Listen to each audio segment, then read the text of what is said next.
Hi everyone. I thought I would do a quick chatty video.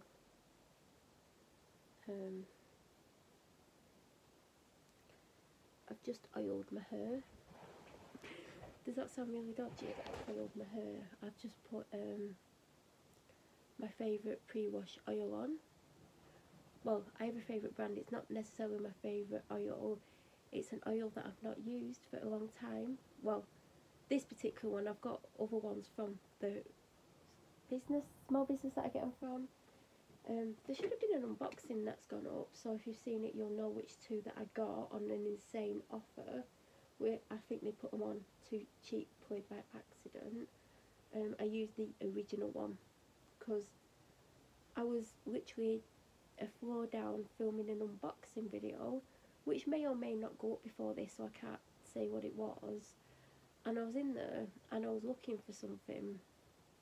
I was like, oh, what's in this box? This one. Let me just check the bottom of that box and make sure that that is not my address. Oh no, there's no address on it. And I was like, oh, what is it? And I was like, oh, it's that. I'm like, oh, I don't need that. I've got some upstairs. And I was like, oh, well, actually, the original's in here. I might do the original one today. Because I don't want to repeat what I did last week, so I was like, right, I'll take that up. So I've brought the box up because it's got both of the 300ml bottles in there, so I need to find where I'm going to put these, to be honest, but I've literally just done it. Clipped my hair up in a claw clip, and I sat down and I'm uploading a video on my other phone currently. So I thought, well, whilst that's uploading, it's my unboxing, by the way, that I've just done. I thought, well, that's uploading, I will do a quick video and get that up, not get it uploaded, well, we'll upload it as soon as this one's uploaded, basically. So as soon as I finish stop talking, when I stop talking and when I finish this video, I will upload it straight away. At the moment, I've got videos scheduled up until and including in March. I've not filled March up. I think there's about 6 currently in March, but February is heavily full. I think there is gaps. I've left gaps for food hauls and other stuff. There's not massive amounts of gaps left.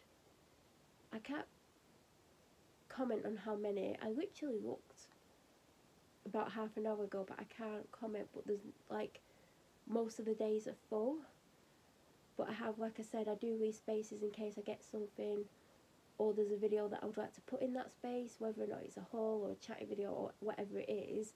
So I do leave gaps here and there. I leave gaps for food hauls, although they're typically going up on a Thursday and Monday if there's a second part, which there wasn't, or there won't be, not this coming week, but I think it's next week you won't get it, because the food hauls are either 1 week ahead or 2 weeks ahead.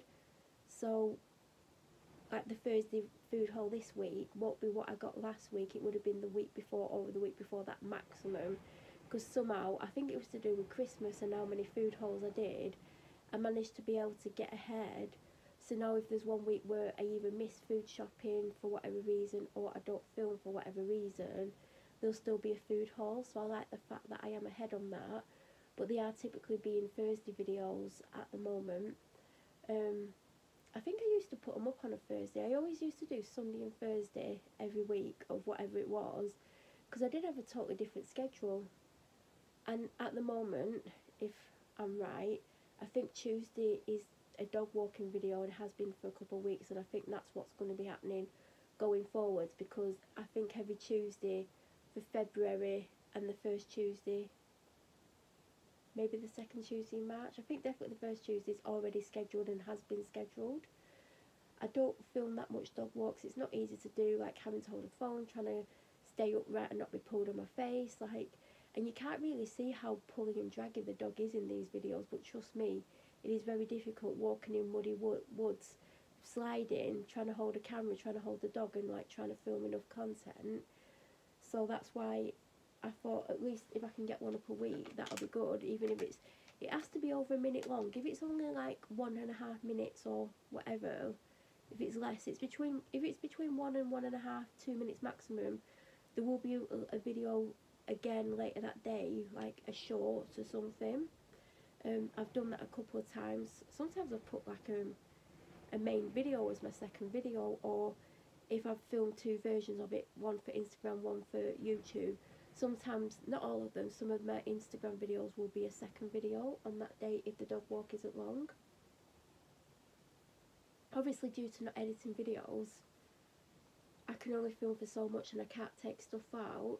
So there's been times where, and some of the places I go, like there would have been a time where I wouldn't have cared if anyone saw where I was going, but obviously I've been harassed by my neighbours, I've been stalked, they're trying to find out where I go, and obviously for my safety I've been advised not to put up obvious videos to where I am on dog walks.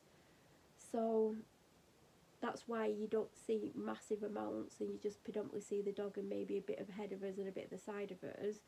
But a lot of the walks I go on, these people around here don't go on these kind of areas or walks in general, but they might know someone who does, and I know someone's been sharing my YouTube channel around to get me more abuse. Unfortunately, this is the situation that I've had to put up with, but I am talking about the police and what they've allowed to happen elsewhere.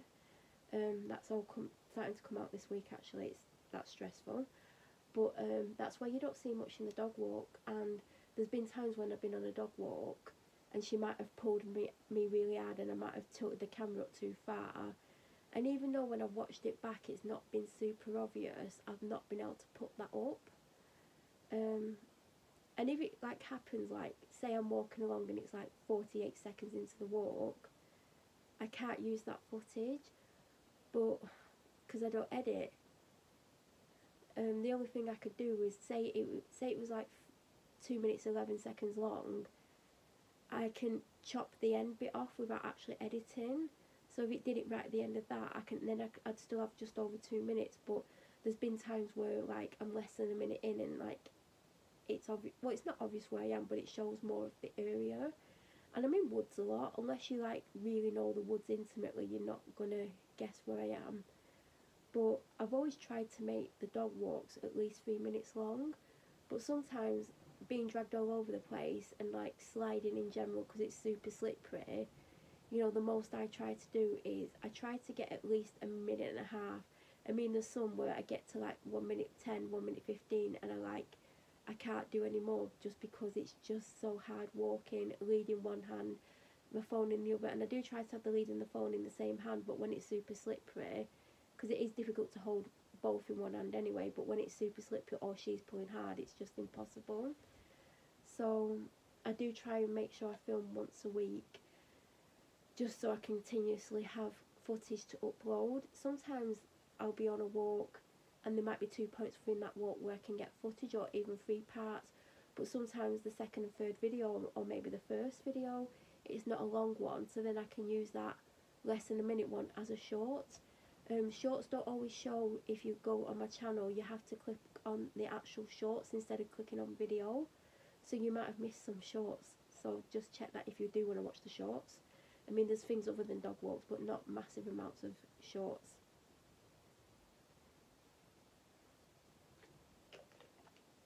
I never intended to continue with the daily videos. Like, my goal last year was to get 365 or a video every day, and then it became impossible due to the harassment, how I was being made to feel. Like I was upset, I was stressed out, I was anxious, I was depressed. I was being constantly targeted, things were happening for hours on certain days that was massively affecting me, and even when it stopped happening, the effect would go on for days and days afterwards, so I didn't feel up to editing. So a lot of things didn't get edited and posted, and like there was times where I didn't feel like filming, and like I was trying to film every single day, but it was just like the way I was being made to feel, the targeting for hours and how I felt for hours and days afterwards, it was impossible. And I had to come to the realisation and like accept that I wasn't going to get 365 videos up, and that you know, that was something else that the neighbours was impacting and stopping me from doing. But, you know, somehow, well, I decided to try and get to 200, and that was when I was going up for about 150-ish, I think. I was around that mark, and I was like, oh God, I'll just try for 200, like, I don't know if I'm going to do it, but let's just give it a go. And then, nearly, like, December time, I was like, I've got these advent calendars. That's 2 extra videos a day, which was hard to keep up with. Like, I'll be honest, it was really hard to keep up with having to film, because sometimes you just want to open an advent calendar and not film yourself. And like my treat box one, I was having to double film, so I did put the other footage up, because obviously the Instagram footage was a better view, but I was trying to film in a way where I could show it on both cameras, even though one was really low down and one was like on a tripod, and I made it work. But obviously it's the double filming at the same time, and it's hard. And then I would stop the IG video, and then I'd carry on chatting a little bit in the YouTube channel just to show the product or whatever it was a bit more. But then obviously when I did the M&S one, I decided I wasn't going to put that on Instagram. I don't think I did last year, but I didn't have M&S last year. I had Gossip Box last year, well, the year before, because obviously we're talking about last Christmas now anyway. But for some miracle, we got over 365, and I don't know how. There was a time when I was stressed, like I was like, oh God, I've got to get the video up, I've got to schedule it for tomorrow. I had to schedule 2 for every single day. It was a lot, having to upload, having to like write the description, like, and I know I just copied and pasted the descriptions and changed little bits to it, but it's still time consuming. I've got to write all the tags, I've got to schedule it, and it did take up time. And then I was putting other footage up as well, or other content. I mean, at this time I can't remember what it was, but you know, there was this thing of me like, don't let them win, just get your videos up, get your goal done. Because, you know, as much as they want me not to be able to do these things, when it looks like there was a chance, even though, like I said, it was super stressful, it was hard to get these videos up every day. And I think there was a couple of days where they went up late, but I'd got them up, and by late they still went up the same day. The only thing I didn't post was on Christmas Day. Like, I didn't even open it on Christmas Day, because as you know, there was a Christmas Day one, and I didn't open it because I was literally unwell, but I got it up a couple of days later, I believe. That was the mascara, wasn't it? Was it the mascara on the last day? Because I've been using that. I think I put it into my main makeup usage, although today I opened Max Stack to try that. I mean, where's the mirror? Max Stack is looking really good. I think it might actually be better than the roller lash. I feel like it's made my lashes long, they've got a curl to them, and it's got volume. And I don't think the roller lash gives me length and a bit of a curl, but I don't think it gives me as much volume. But these are 2 very good mascaras. So yeah, do you know what? I had a really bad dream last night. Do you ever have those really, really bad dreams where they just feel so real? And I mean, it was a nightmare, it wasn't like a dream, like it was a literal nightmare. And there's sometimes like I'll have dreams or nightmares, and the next day I'll wake up and I'll literally remember every little part of it, but as the day goes on I remember less and less. And then sometimes I can remember like the main part of it for days or even weeks afterwards, but eventually it all like goes, or mostly goes.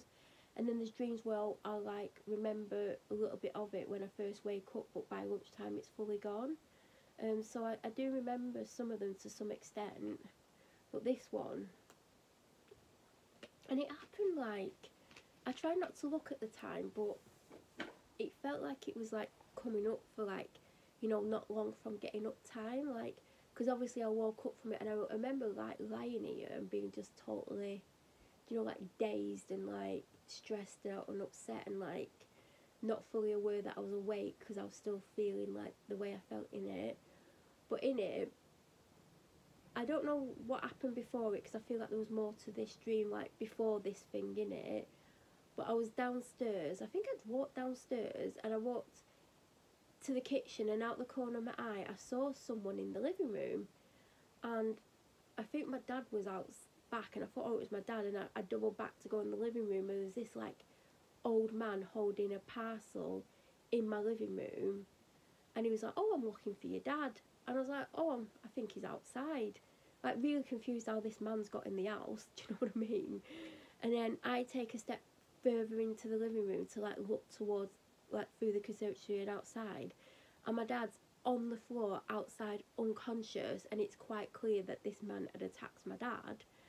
So I then like try and act like I've not seen my dad on the floor outside, and I think I said something along the lines like you need to go and look for him if you're looking if you're looking for him, he's outside. And then I'm like backing out the living room, and I think at first he started to head towards the conservatory, and I think then he realised that I'd seen my dad, and then he turned round and started walking very slowly towards me, and I shut the living room door, and I've got hold of the handle, and I'm panicking thinking, what do I do? And like my dog's literally there, and I'm thinking I need to get out the house, but I can't go without the dog, and I can't open the front door because she can't go out with a lead because she'll just run and run and run and run. So I'm there trying to put the lead on her. This guy's trying his hardest to open the door, and he's like really strong, and I'm like, oh my god, like, and I'm pulling hard, and he's like pulling the handle down, and I'm trying to pull the handle up whilst trying to put the lead on the dog. And then I realise like there's no key in the door, so I don't know if it's open or locked. So I'm like looking to where my key is. I've got the dog on the lead, and I'm thinking I need to get the lead, I need to get to the door, unlock it and get out. So I then decide that when the man's trying to open the door, that I need to, when he pulls the handle down, push as hard as I can against him to push him backwards.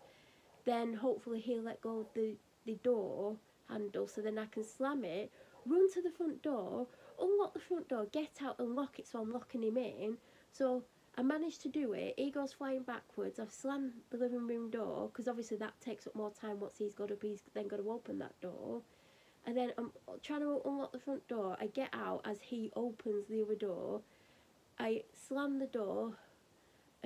Obviously I've got the dog with me, and I've got the key in the door, and just as it manages to lock, he presses the handle down. Then I run down the side of the house through the gate, and like, I don't think I'd even manage this because, you know, like fight and flight, I freeze. So I don't know how I'd actually manage this if this actually happened, because I would just freeze. So I get down the side of the house, and obviously this man's probably inside the house walking to the back door, because he is very old, he's probably taken him a while. And then I get to the back door, the key's in the door on the inside, I can see this man heading towards the door that leads to the conservatory. I can just about see him. So I've got to open the conservatory door, I grab the key, for some reason I throw the key down outside, but I've got the house keys, because my front door key's got the conservatory key on, but it's got other keys on. Not loads of keys, but I managed to get the key in the lock, and he's walking really slowly towards me. He's halfway across the conservatory, and I lock it and leave the key in the door. And then my dad's on the floor, and luckily there was a phone. I don't know if it was my phone or my dad's phone. I'm thinking it was mine.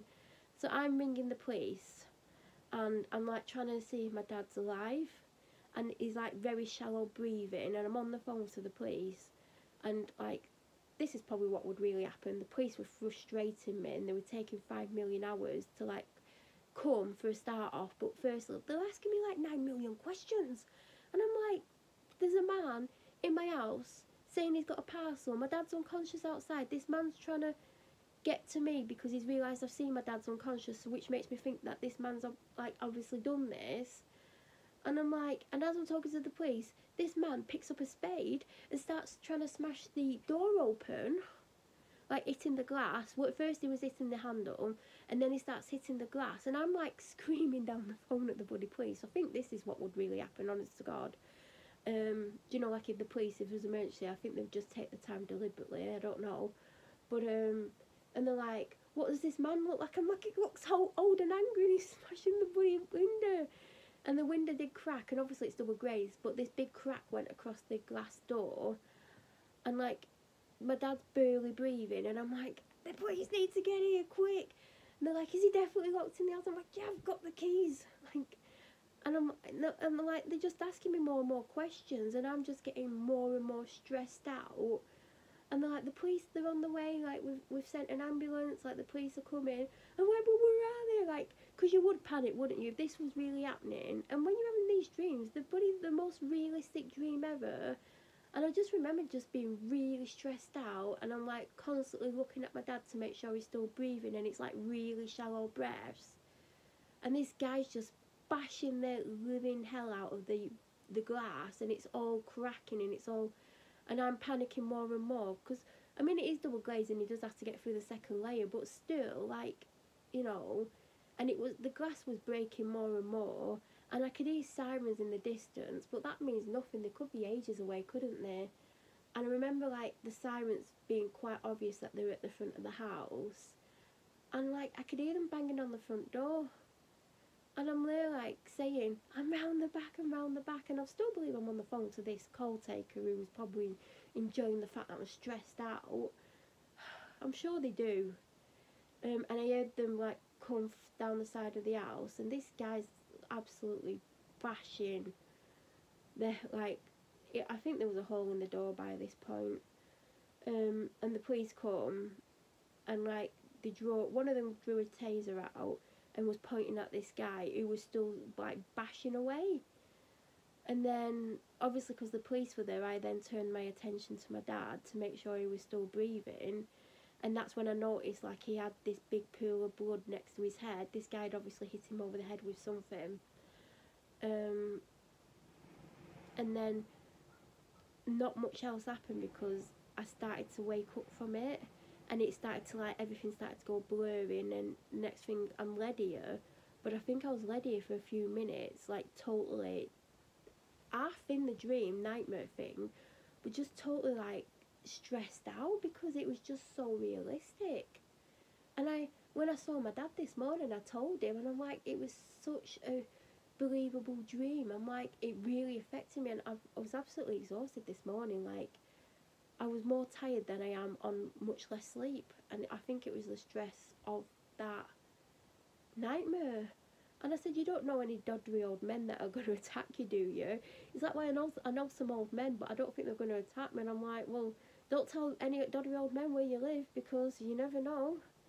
But that was so, like, surreal, and I've remembered it all day, and I think it's one of those that's going to stick with me. But I know it'll eventually go, because some dreams I wake up and I'll remember a little bit and then it's gone, like, almost immediately. And there's some I'll remember, but I remember less and less as the day goes on.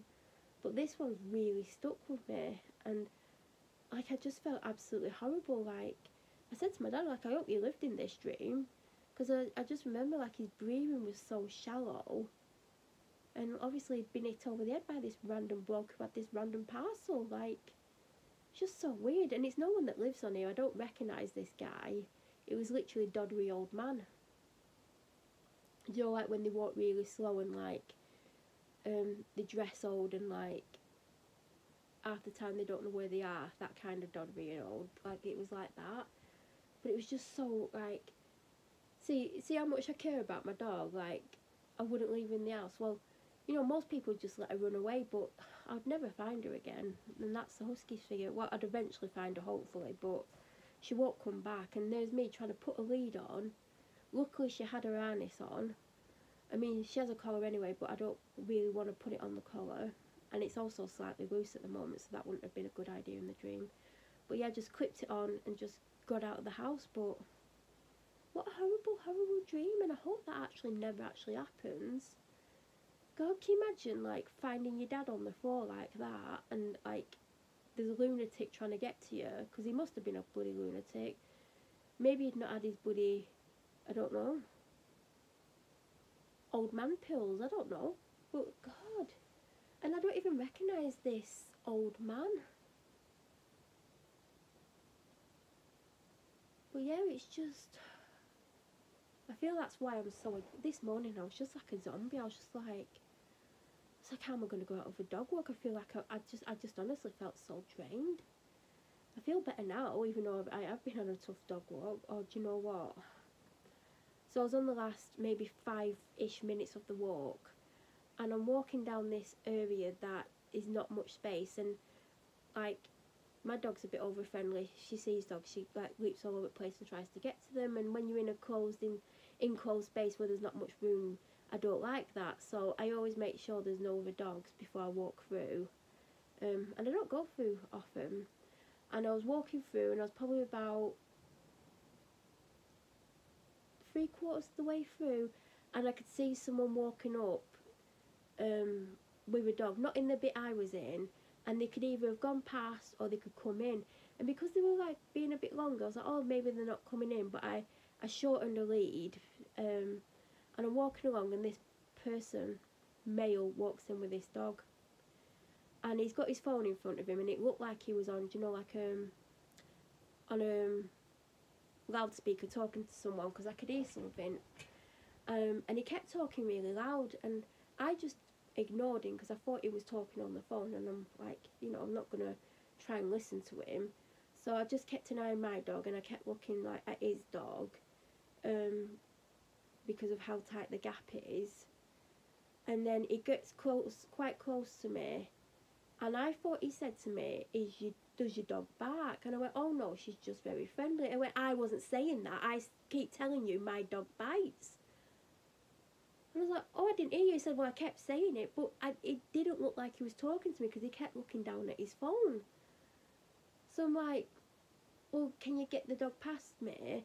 And I was pushing my dog as far against the wall as I could, and I was standing against her.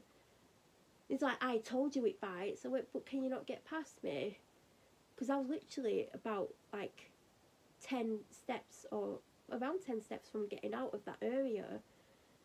And he's like, my dog bites. I went, I know, but can you get past me?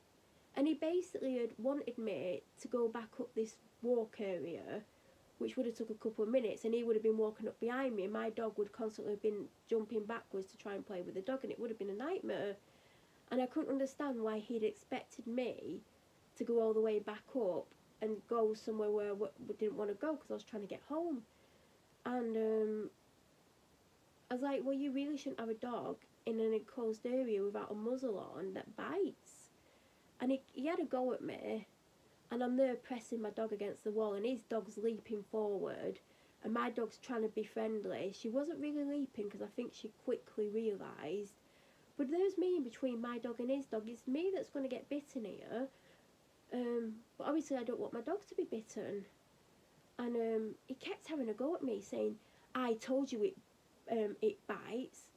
And I'm like, but what would you want me to do? And he's like, I told you it bites. And he just kept saying that to me. And I'm thinking, I don't understand what he's trying to get me to do here.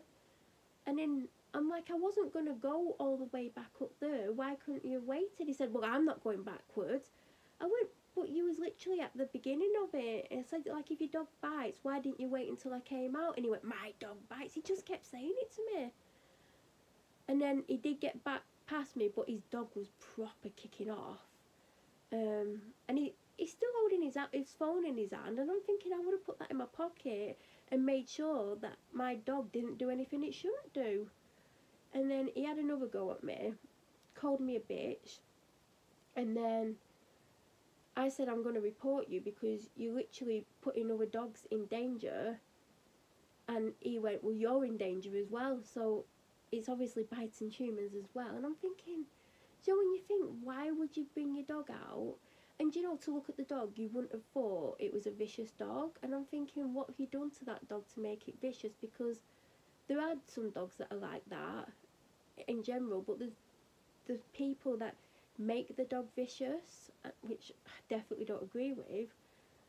And he just really had a go at me, and I was stressed out. You know, when your heart's racing and you just feel absolutely panicked and you don't know what you're meant to do, and I'm trying to move on, and he's like having a go at me, and like I got my phone out to take a picture of him so I could report that dog and his behaviour, because he literally expected me to go backwards all the way to where I'd come from. And in fact, I didn't even plan on going through there, but the dog had decided to bring me that way, and like I let her dictate where she wants to walk. If she wants to go that way, let her. But like I said, I don't really go that way that often because of the tightness of the area. Because there's been times when I've been walking down and seen a big dog, and instead of trying to pass it, because you never know, I've gone the opposite way. But on this occasion, I was literally right about to come out the end. So yeah, it was being really nasty to me. I tried to take a picture, he turned away, and the pictures are super blurry, so you can't even tell who it is in them. You can't tell what the dog is. But yeah, he carried on shouting abuse at me, and I was just like, you need to be careful where you take your dog. You know, you'll end up getting put down, because it will. If that dog bites someone or really seriously hurts a dog, it will get put down. I don't know why he would put his dog in that position where it could attack someone or a dog or both. But yeah, he just kept going nuts at me. And I said I was going to report him, and he just kept calling me names. And I just kept walking, like I didn't stand there and like respond to him, but I did say like, you're out of order bringing your dog through here and walking it without a muzzle if it's aggressive. But yeah, he just didn't care. I've never ever seen this person before. I'd say he was like early 20s maybe, I don't know, it's hard to tell. But he just kept going, my dog bites. I'm not thinking, you're giving me no context, you're not telling me what you want me to do. And like, he wasn't happy that I'd asked him if he could get round me. Like, I'd moved as far away as I could. I had the dog pressed against the wall so she couldn't move. So if this dog launched at itself, which it was trying to do, it would be me that got bitten. And like, he just didn't care. Like, I think that's very careless dog owning, to be honest. And I wish I'd got a better picture, because I would be able to report the incident. But I don't know where he is. I've never seen him. I hope not to bump into him. Obviously, I stand out a lot. I've got a husky. There are huskies around. I've only ever seen... There's a male husky that we sometimes bump into that she loves. Is an older husky. And there is an old husky that walks around here that we see quite often. It's really grumpy, but it's old, so it might be grumpy because it's old. My dad's seen that one quite a lot. And some of the places that we do walk, we do bump into the occasional husky. There's more huskies around than you realise, but because there's so little of them, when you see them, you're like, oh, I've not seen a husky for a while, or I don't see huskies, because you don't, huskies don't typically, most huskies do get walks off road, some do go down the road, it just depends on the owner and the time they've got. But I am quite recognisable because of the husky. Like, we bump into people all the time that we've bumped into before. If I've not bumped into them more than once or twice, I don't always remember them, but obviously I bump into people quite often, then I do start to remember them. It can be a bit of a pain, because you know, sometimes when you just want to be like, walk the dog, don't want to like have 9 million conversations, and everyone wants to stroke the dog, who sometimes don't want to be stroked because she just wants to walk and sniff and do whatever. And there are some days where I just like, do you know when you just want to keep yourself to yourself? So it is quite a difficult one. If you've got a husky, you're honestly going to get so much attention. The dog's going to get a lot of attention. People, like, you do start to like build up good rapport with people and like get to know people and stuff. But there's some days when I'm just like, I don't want to talk to anyone. Sometimes I'll put my head, well, I don't put my head down, but I won't try and not make contact, but then people will still talk to me. And of course I'll still talk to them, but yeah, I am quite recognisable. And there's people that I bump into who've got to know my dog and me, who will then see my dad with the dog, and because they know her, they'll then like speak to him. And there's people that my dad knows, either knows anyway in general that I've never met, because he knows a lot of people, who will speak to me and go, oh, I know your dad, or they'll be like, oh, I've seen this dog with someone else. I'll be like, oh, it'll be probably, good chance it's my dad, because we're the main dog walkers, but she does get walked sometimes by someone else. I think, well, more than one person, but I'm not going to say who on here. But I do the bigger, longer walks with her. But yeah, because we have a husky, we do get a lot of attention. She gets a lot of attention. Sometimes she'll play along and she'll give them what they want. Sometimes she is a bit of a nightmare for wanting to go up to loads of people. Some people don't want to do. Some people are just busy. God help me if someone's rattling a bag or they're eating something or if they've got a crisp packet. Oh my bloody God, the dog's obsessed. Because I know I'll see them with a crisp packet and I'm like, oh my God, she's going to try and get to the crisps. Because she loves crisp packets. She loves ripping crisp packets apart. She likes the odd crisp as well. And I'm there like, oh my God. Or if someone's got a carrier bag in general, she wants to know what's bloody in it. She's so nosy. But yeah, I do hope that I don't bump into her again. But like I said, in all the time that I've had her, make it sound like I've had her forever, I haven't. But all the walks I've done round here and further away, because I don't stay around here. I mean, I'd come back from a long walk and we was just finishing it off, and she likes to have a little Miranda, whatever it is. Oh God, whatever it is, she likes to just. She has a little places she likes to go to sometimes, and obviously if I'm trying to like do an hour and a half and I've got back to around here or I'm getting back round here, I will add stuff on. Sometimes I add stuff on before I get anywhere near where I live. But yeah, never seen him, or if I've seen him, he might have been on the other side of the road and I've not took any notice because he's on the other side of the road or the other side of the street. But it was a white dog with black markings on, and it was kind of like a Dalmatian, but it wasn't Dalmatian, but it did not look violent. So you should, like, people think my dog's aggressive because she leaps around when she sees a dog because she wants to get to it to play with it. Like, if she was off a lead, they wouldn't have an issue with her leaping around trying to get to the dog. And I'm constantly saying, no, she's not aggressive, she's just playful. And people who know about dogs, I don't even need to say that to. And sometimes I say it before they even say anything, just because I have had abuse. And I'm like, she's not aggressive, she's wagging her tail, she's just playful. Why is she on a lead? You can't let huskies off a lead. Well, if they were trained, you can. I went, no, you can't. Even the best trained huskies won't come back. Oh, yeah, they will. You've just not trained her enough. I went, please just Google it, because huskies cannot be let off leads in public areas because they'll run and run and run. Yeah, they'll go up to dogs, but when you get close to them, they'll run and run and run. You can't get to them. It's a husky thing. It's not just me. I said if you like go to such and place and such a time, you'll bump into other people with huskies and you'll see they always have leads on them no matter what. And then they'll still be like, no, if you all train them. I'm like, no, it's not just people locally, it's people worldwide. You can't just let a husky off a bloody lead unless it's like got a wall round or a tall fence. So I do get abuse. I've had people threaten me. I've had people saying, I'm going to report you for an aggressive dog. And I'm like, huskies are not aggressive. I'm like, she's literally the most friendliest dog I've ever met in my entire life. She wants to be people's friends. There's some people she won't go near that scare her, but she's friendly. But yeah, just don't judge a dog by how it looks, because that dog, to me, I didn't think there was going to be an issue. It didn't look like it was aggressive, but then it did try to go for her, or potentially me, or maybe both of us. I mean, that would have made my bloody day, wouldn't it? I would have picked her up, you know. I would have let it get me rather than her. She would have got picked straight up if it would have got anywhere near her. Because I would always protect my dog. I protect my last dog against my brother's dog once. It went for her. My brother had a staffy and it went for her. I hated that staffy.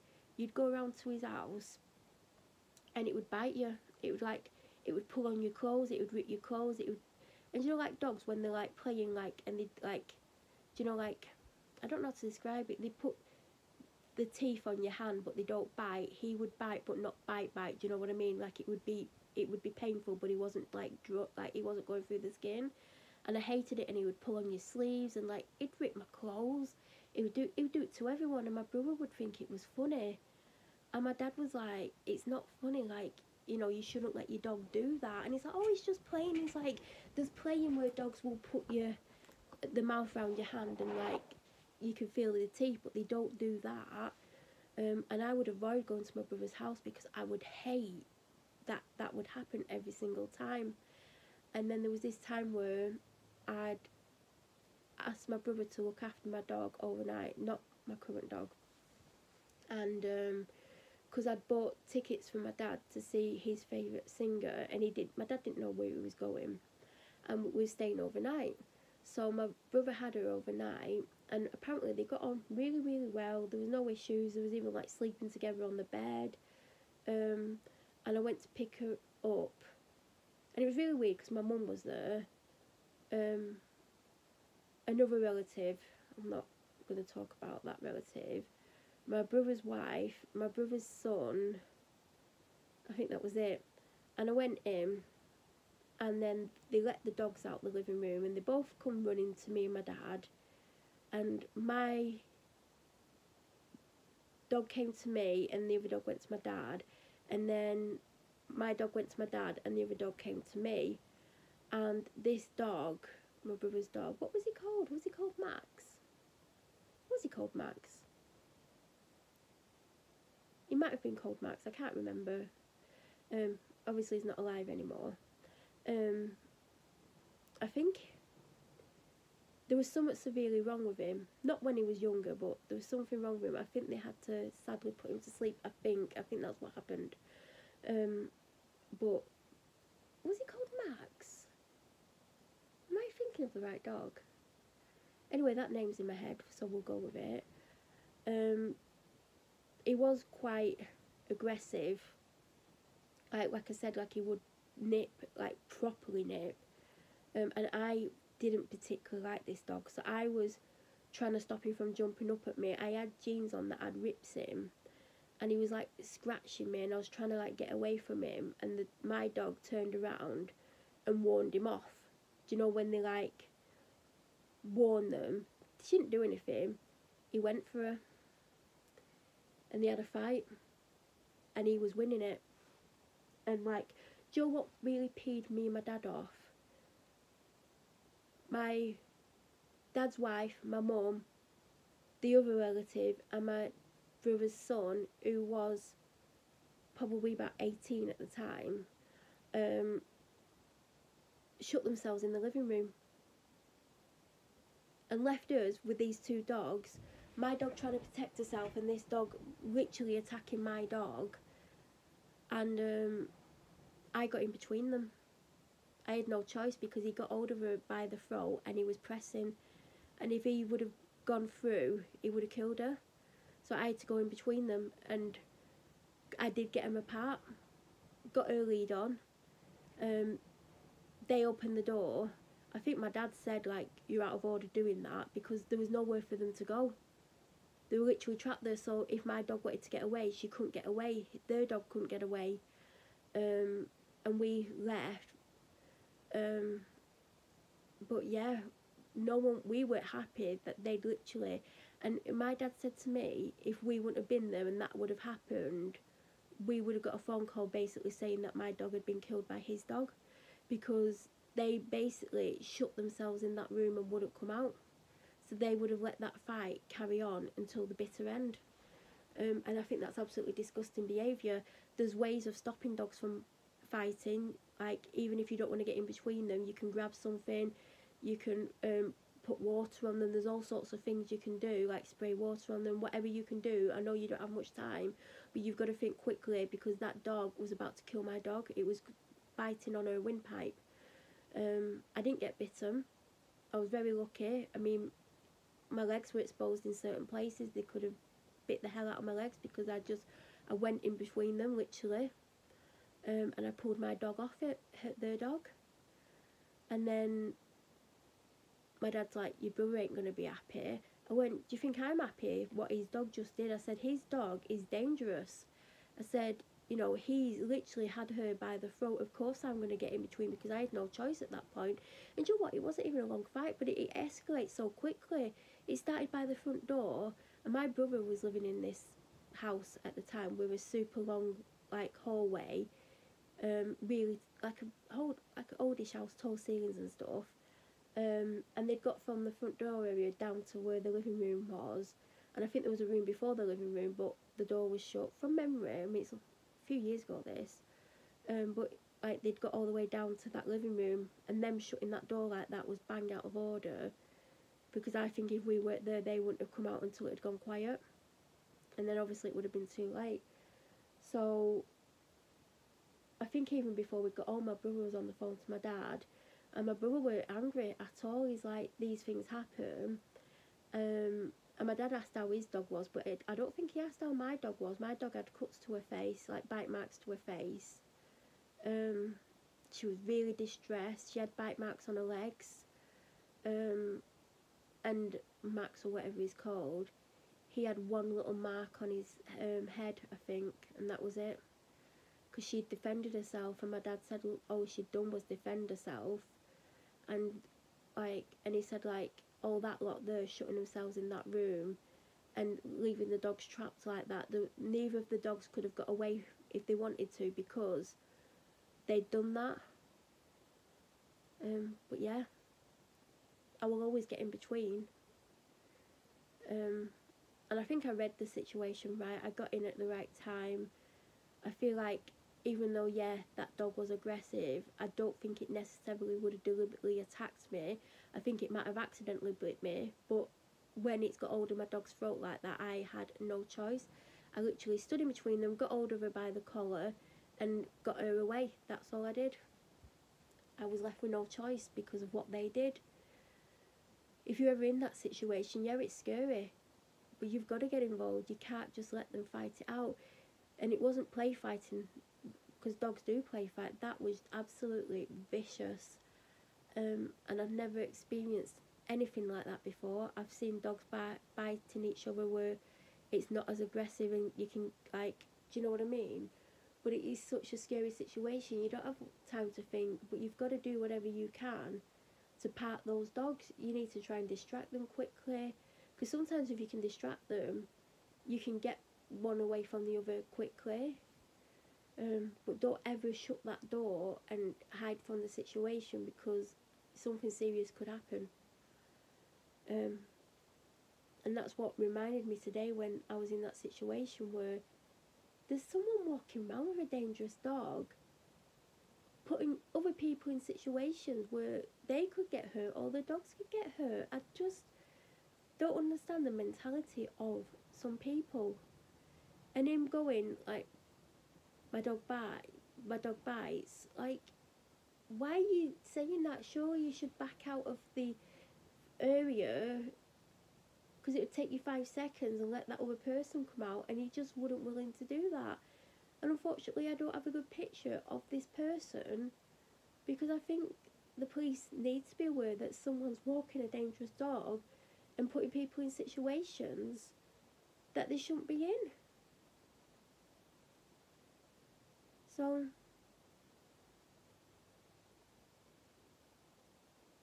you know what, my main priority was to protect my dog. And if you love your dog, you will always protect your dog. You won't put yourself first. There's some people who would just be like, oh, whatever, and won't care about the dog. But if you're a dog owner and you are like a real nice dog owner and you look after your dogs and you treat them right, you will always think of your dog before yourself. It's just a horrible world and situation where someone's deliberately, because he could see me before he got to me, because I could see him looking at me, and I'm thinking, I hope you're not coming in here. And I thought he wasn't. I thought he was going to go past, and he did. And then, because that person's coming towards you, you don't think, well, they've got a vicious dog, because if they had a vicious dog, they won't come towards you. I just thought, oh God, here we go. She's going to leap around because she's going to want to play. This dog might not want to play, and that's all I thought. Because at the end of the day, that's all you should think. You shouldn't think, oh God, this dog's going to be violent. But sadly, people are getting the dogs to be aggressive. I know people try and get the dogs so they bite and stuff. Like, I don't understand it. Why would you want a dog that bites? I've been on walks where a dog has, like, gone at another dog, and the owner of the dog that's gotten hurt, whether it's badly hurt or not, or just been hurt a little bit, the dog owner of the aggressive dog will then stand there going, kill Tyson, and it's literally telling the dog to kill this other dog. And I'm like, why would you train your dog to do that? And I bump into someone quite often who walks the dogs, and they've told me about a couple of incidences where I walk sometimes where dogs have been so severely harmed, they've died. Anyway, I've got to go because this has gone on ages and there's something I need to go and do. Don't forget to subscribe if you're not subscribed. Don't forget to press the notification button, and I hope you all have a wonderful day.